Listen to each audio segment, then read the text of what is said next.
ஒரு ஏஐ எப்படி ஒர்க் ஆகுதுங்கிறதுக்கான ஒரு லாங் வீடியோ ஒயிட் போர்டில் தான் சொல்ல போகிறேன். ஸோ பேசிக்காக என்னென்னா ஆர்டிஃபிஷியல் இன்டெலிஜென்ஸ், செயற்கை நுண்ணறிவு, இதுக்குள்ளே வந்து மெஷின் லேர்னிங், அதுக்குள்ளே டீப் லேர்னிங், அதுக்குள்ளே ஜெனரேட்டிவ் ஏஐ.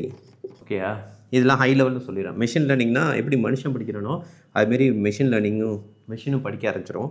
இதில் one of the division generative ஏஐனா என்னென்னா, இந்த ஏஐ வந்து ஜென்ரேட் பண்ணும். என்ன ஜென்ரேட் பண்ணும்? டெக்ஸ்ட்டு ஜென்ரேட் பண்ணும், ஆடியோ ஜென்ரேட் பண்ணும், ஓகே, அப்புறம் வீடியோ ஜென்ரேட் பண்ணும். Anything that generates is generative AI. இதில் மெயினாக நம்ம வந்து ChatGPT வச்சு இதை பேசுகிறோமா, டெக்ஸ்ட்டில் சேட் பண்ணுவோம், இது என்ன அது என்னன்னு கேட்போம். இப்போ ஏதாச்சும் ஃபேமஸ் ஆடியோ டூல்ஸ்லாம் இருக்குது, நிறையா வாய்ஸ் பேஸ்டு கஸ்டமர் சர்வீஸ்லாம் ஆட்டோமேட் பண்ணிகிட்டு இருக்கு. ஃபார் எக்ஸாம்பிள் 11 Labs, அது வந்து ஆடியோவில் ஒர்க் ஆகிட்டுருக்கு. வீடியோ ரொம்ப ஃபேமஸாக VO3 நிறையா பார்த்துருவீங்க, குரங்கு விலாகு அது இதுன்னு இருப்பாங்க. ஸோ வீடியோ ஜென்ரேஷனில் நிறையா இருக்குது. மிட் ஜேர்னி, அப்புறம் லூமா லேப்ஸு, எக்கச்சக்கமாக இருக்குங்க இந்த ஃபீல்டில். ஸோ இதுதான் நிறையா இருக்குது. இதெல்லாம் வந்து என்னென்னா ஒரு ஜெனரேட் பண்ணும். நீங்கள் கொடுக்குற ப்ராம்ப்டோ கொடுக்குற இன்ஸ்ட்ரக்ஷனை வச்சு ஒரு புது இதே க்ரியேட் பண்ணி கொடுக்கும். அதுதான் ஜெனரேட்டிவ் ஏஐ. இப்போ நம்ம மெயினாக இதில் தான் ஃபோக்கஸ் பண்ண போகிறோம். ஜெனரேட்டிவ் ஏஐயில் இதில் வந்து ரொம்ப கோர் கான்செப்ட்ஸ்லாம் போகிறது. ஏஎம்எல்லாம் பார்த்திங்கன்னா மேக்ஸ்ன்னு போட்டு ரொம்ப கஷ்டமாக இருக்கும். நான் அதுக்குள்ளே போகிறேன். ஜெனரேட்டிவ் ஏஐயோட ரொம்ப பேசிக்ஸ் தான் நான் இங்கே சொல்ல போகிறேன். ஸோ பார்ப்போம். நெக்ஸ்ட்டு என்னென்னா, இந்த ஜெனரேட்டிவ் ஏஐக்கெலாம் ஃபஸ்ட்டு என்னென்னா ஒரு டேட்டா செட் ஒன்று கொடுப்பாங்க. டேட்டா செட் இது ஒன்றும் இல்லைங்க, ஒரு உலகத்தில் உள்ள கண்டென்ட், நம்ம ஏற்கனவே எழுதின டெக்ஸ்ட் டாக்குமெண்ட்டு, வெப் பேஜஸ் எல்லாத்தையும் எடுத்து கொடுத்து இதை படிக்க சொல்லுவாங்க. ஸோ அது படித்ததுலேருந்து நம்ம கேட்குற கேள்விக்கு பதில் சொல்லும். ஸோ அது இன்டெலிஜென்ட்டாக பதில் சொல்லுதுன்னு நினைக்கிறோம்ல, ஆக்சுவலாக அது வந்து இன்டெலிஜென்ட்டாக பதில் தான் சொல்ல. அது என்ன பண்ணுது, நீங்கள் கொடுத்துருக்க டெக்ஸ்ட்டுக்கு அடுத்த டெக்ஸ்ட் என்னன்னு ப்ரிடிக்ட் பண்ணுது. ஸோ என்ன சொல்லுறேன்னா, once upon a time, okay, there lived a dash. Okay, இப்போ இந்த டேஷை வந்து ஃபில் பண்ணோம். நீங்கள் மைண்டில் என்ன நினைக்கிறீங்க?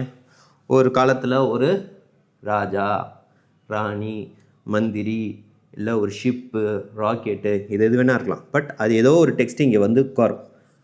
எல்லாத்துக்குமே அர்த்தம் பொருந்தும். ஓகேயா, ஒரு ஊரில் ஒரு ராஜாவும் பொருந்தும், ஒரு ஊரில் ஒரு ராணியும் பொருந்தும், ஒரு ஊரில் ஒரு மந்திரியும் பொருந்தும், இல்லை ஒரு ஊரில் ஒரு டெக்னாலஜி பர்சனும் பொருந்தும். பட் எது வந்து இங்கே பொருந்துங்கிறதான் ப்ராபபிலிட்டி. எதுக்கு வந்து சான்சஸ் அதிகம், எதுக்கு சான்சஸ் அதிகங்கிறத வந்து எதை வச்சு கணிப்பாங்கன்னா, இதுக்கு அடுத்தது என்ன வரும், ஏக்கு அப்புறம் என்ன வரும், அதிகபட்சமாக எந்த வார்த்தை அதிகமாக வருதோ அந்த வார்த்தை இங்கே சேர்த்துக்கும். ஆனால் நல்லா புரிஞ்சுங்க, அந்த வார்த்தை வந்து ஹோல் சென்டென்ஸ் கரெக்டாக இருக்குன்னு அவசியம் இல்லை. இதுக்கு அடுத்தது என்ன வரும், அண்ட் ஆப்பிள் வரலாம். ஓகே, அண்ட் இன்ஜினியரோட அண்ட் ஆப்பிள் அதிகம் வரதுக்கு சான்சஸ் இருக்குது. ஓகே, ப்ராபபிலிட்டி இப்படி பார்த்தீங்கன்னா. பட் ஆனால் இதோட சேர்த்து once upon a time there lived and apple சொல்ல முடியுமா? கிடையாது. அண்ட் இன்ஜினியர், அது மாதிரி ப்ராபபிலிட்டி வரும். ஸோ இந்த வார்த்தை இதுக்கு முன்னாடி உள்ள வார்த்தையை வச்சு பார்க்குறப்ப இதோட ப்ராபபிலிட்டி மாறும், ஹோலாக சென்டென்ஸோடு வச்சு பார்க்குறப்ப மாறும். ஸோ அதனால தான் பைகிராம்பாங்க, அப்புறம் இன்னொரு எழுத்தோடு சேர்த்து பார்க்குற சொல்லுவாங்க, இல்லை இது எல்லாத்தையும் சேர்த்து பார்க்குற சொல்லுவாங்க. ஸோ இப்படி தான் அவங்க ஏஐயும் ஒர்க் பண்ணுது. ஃபஸ்ட்டு நீங்கள் கொடுக்குற சேட்டை எடுத்து முடிச்சிருக்கீங்களா கொஸ்டின், அதுக்கு அடுத்தது என்ன வார்த்தை வரும்னு பார்க்கும். அந்த வார்த்தையும் நீங்கள் கொடுத்த கொஸ்டினையும் கம்பேர் பண்ணிட்டு அதுக்கு அடுத்த வார்த்தை யோசிக்கும், அதுக்கு அடுத்த வார்த்தை யோசிக்கும். அதேமாதிரி யோசித்து அடுத்தடுத்த வார்த்தையை போட்டு கன்ஸ்ட்ரக்ட் பண்ணி கொடுக்குதுல, அதை வந்து அவங்க ஸ்ட்ரீம் பண்ணுவாங்க. டக்குன்னு ஹோல்ட் பண்ணிட்டு அனுப்புவாங்க. நீங்கள் பழைய ChatGPTலாம் பார்த்தீங்கன்னா ஒன்று டைப் பண்ணிட்டு வரும். இப்போ பார்த்தீங்கன்னா டக்குன்னு உடனே அனுப்பும், ஏன்னா அவங்க ஹோல்ட் பண்ணிட்டு அனுப்புகிறாங்க. ஸோ அப்போ வந்து அது இன்னமும் நேச்சுரலாக உங்களுக்கு பதில் சொல்கிற மாதிரி உங்களுக்கு ஒரு அபிப்பிராயம் ஏற்படுமே தவிர அது ஆக்சுவலாக ஒரிஜினலாக அப்படி பண்ணல. உள்ளார இருந்து ஒவ்வொரு வார்த்தையாக தான் ப்ரிடிக்ட் பண்ணுது. இது வந்து நார்மல் மாடலில். இப்போ ரீசனிங் மாடல்னு ஒன்று வந்திருக்கு. ரீசனிங் மாடல்னால் என்னென்னா, சிந்திக்கிற மாதிரி காட்டும். ஆக்சுவலாக அதுக்கும் பல ரீசன்ஸ் சொல்கிறாங்க, ஏன் இது ஆக்சுவலாக சிந்திக்கிற மாதிரி காட்டுதுன்னு. ஸோ அதெல்லாம் வந்து நீங்கள் கேட்டதுக்கு கொஞ்சம் யோசிக்கும். அது கொடுக்குற பதிலையே அதை எடுத்து திரும்ப செக் பண்ணும், இந்த பதில் கரெக்டாக, இதுக்கு வேறு எதுவும் சான்சஸ் இருக்கான்னு அப்படியே யோசிச்சு பதில் சொல்லும். சரிங்களா, இதுதான் வந்து ஜென்ரலாக இது. இப்போ நான் இந்த டேட்டா செட்டு கொடுத்து படிக்க சொன்னேன்ல, இதான் வந்து ஜென்ரலாக கார்பஸ் அப்படின்னு சொல்லுவாங்க. இங்கிலீஷ் வார்த்தையில் கார்பஸ், CORPUS. ஹேண்ட் ரைட்டிங் போராக இருக்கும், கொஞ்சம் அட்ஜஸ்ட் பண்ணிங்க. கார்பஸ்மாங்க. ஸோ இந்த கார்பஸில் வந்து என்ன இருக்கோ அதுதான் அதனால் பதில் சொல்ல முடியும். இந்த கார்பஸில் ஃபார் எக்ஸாம்பிள் நீங்கள் ஒரே ஒரு கார்பஸ் வந்து 3 லெட்டர் வேர்டை வச்சு ட்ரெயின் பண்ணியிருக்கீங்க.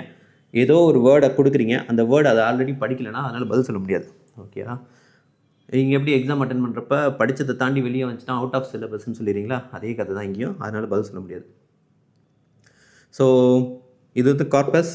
அப்புறம் நான் சொன்னேன்ல, இந்த வார்த்தைக்கு அடுத்தது என்ன வார்த்தை வரும் அப்படின்னு 2 வார்த்தையை வச்சு பார்த்தீங்கன்னா அது பைகிராம், 3 வார்த்தையை வச்சு பண்ணால் அது மாறும். அதே மாதிரி 4 அப்படியே மாறிட்டே வரும், அதுதான் என்கிராம் அப்படிம்பாங்க. இதாங்க ஃபண்டமெண்டலாக ஒரு ChatGPT இப்படி தான் ஒர்க் ஆகுது. ஓகே, அடுத்தடுத்த டெக்ஸ்ட்டை ப்ரெடிக்ட் பண்ணும். பட் அது வந்து நீங்கள் படிக்கிற மாதிரி டெக்ஸ்ட்லாம் படிக்காது. அது எப்படி படிக்கும்னு நான் சொல்கிறேன். அது எப்படி படிக்கும்னு சொல்லுவா. அது வந்து இப்போ நம்ம வந்து ஆப்பிள், இது நார்மல் கம்ப்யூட்டரில் என்ன பண்ணுவோம், இதுக்கு ஒரு ஆஸ்கி கீ எடுப்போம், இதுக்கு ஒரு ஆஸ்கி வேல்யூ எடுப்போம், இதுக்கு ஒரு ஆஸ்கி வேல்யூ எடுப்போம், இதுக்கு ஒரு ஆஸ்கி, இதுக்கு ஒரு ஆஸ்கி. ஒரு நம்பர் இருக்கலாம். ஃபார் எக்ஸாம்பிள் இது 23 இருக்கலாம், 25 இருக்கலாம், 26 இருக்கலாம், 28 இருக்கலாம், 29 இருக்கலாம்.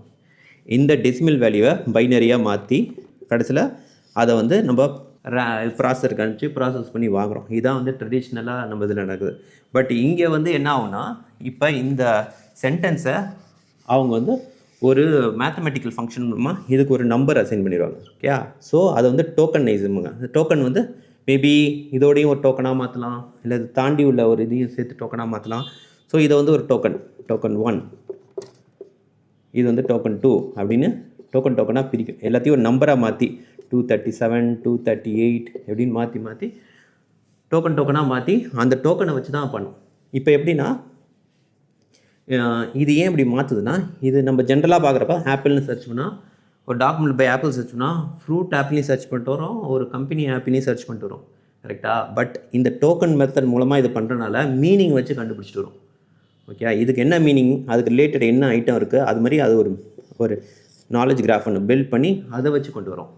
ப்ளஸ் இந்த நம்பராக கன்வெர்ட் பண்ணி வைக்கிறோம்ல, இது வந்து நார்மல் டேட்டாபேஸில் வைக்காமல் there is something call vector DB, vector database அப்படின்னு ஒரு இதில் போய் ஸ்டோர் பண்ணுவாங்க.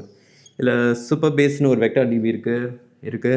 ஓகே, இது வந்து எம்பெடிங் அப்படிவாங்க. இந்த ப்ராசஸ் பேர் எம்பெடிங் அப்படிவாங்க. எம்பெடிங் மூலமாக வெக்டார் டிபியில் போய் அதை ஸ்டோர் பண்ணிவிட்டு எடுத்துகிட்டு வரோம். So vector DB, graph DB, இதெல்லாம் வந்து நம்ம அடுத்தடுத்தது படிப்போம் ஒன்று ஒன்றா.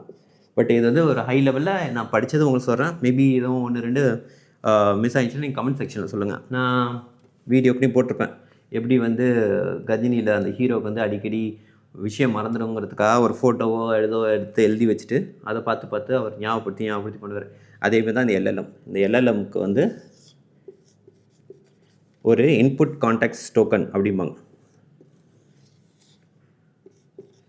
இன்புட் கான்டெக்ஸ்ட் டோக்கனுங்கிறது ஒரு பைப். இதில் வந்து நம்ம கொடுத்துருக்க டெக்ஸ்ட் தி, வாட்டு, வென், நம்ம எதாவது டைப் பண்ணியிருப்போம்ல, அதெல்லாம் இதில் இன்புட் கான்டெக்ஸ்ட் டோக்கன். இதுக்கு ஒரு லிமிட் இருக்குது, இவ்வளோ தான் இதனால் ஹோல்ட் பண்ண முடியும்.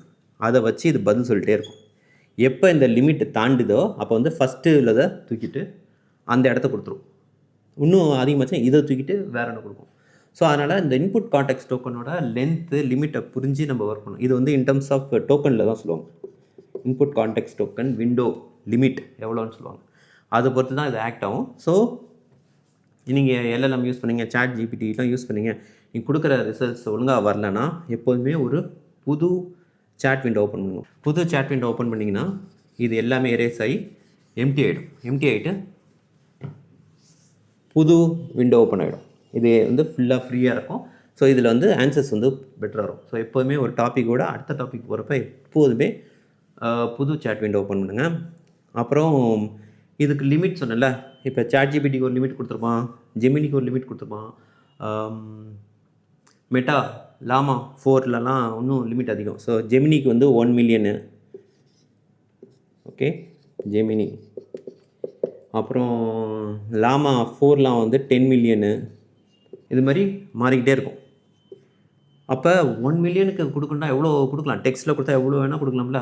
பட் இதை வந்து நீங்கள் இமேஜோ வீடியோ கொடுத்தா அதுவும் அந்த டோக்கன் லிமிட்டுக்குள்ளே தான் போகும். இதுலேயும் ஒரு பிரச்சனை இருக்குது. ஒரு லெவலுக்கு மேலே கொடுத்தாவே சில பேர் கொடுத்துருக்க கம்ப்ளைண்ட்னா 500,000 கொடுத்தாவே ஜெமினி வந்து ஹாலுசினேட் பண்ணுதும்பாங்க. ஹாலுசினேட்னா அது வந்து ஒரு ஒரு குழப்பமான பதில்கள் கொடுத்துட்டு இருக்கும். அந்த குழப்பமான பதிலையே அது கரெக்ட்னு திரும்ப திரும்ப சொல்லிக்கிட்டே இருக்கும். நீங்கள் நிறைய எக்ஸ்பீரியன்ஸ் பண்ணியிருப்பீங்க தான். அதே தான் இங்கே 10 மில்லியனுக்கும். ஸோ இந்த இன்புட் கான்டெக்ஸ்ட் விண்டோவை ப்ராப்பராக மேனேஜ் பண்ண தெரியணும். ஈவன் தோ லிமிட் அதிகமாக இருந்தாலும் சில டைம் இந்த தப்பெல்லாம் பண்ண தோணும். பண்ணும். அதை மட்டும் கொஞ்சம் ஜாக்கிரதையாக இருந்துட்டு அதை யூஸ் பண்ண பார்த்துக்கணும் உங்களுக்கு.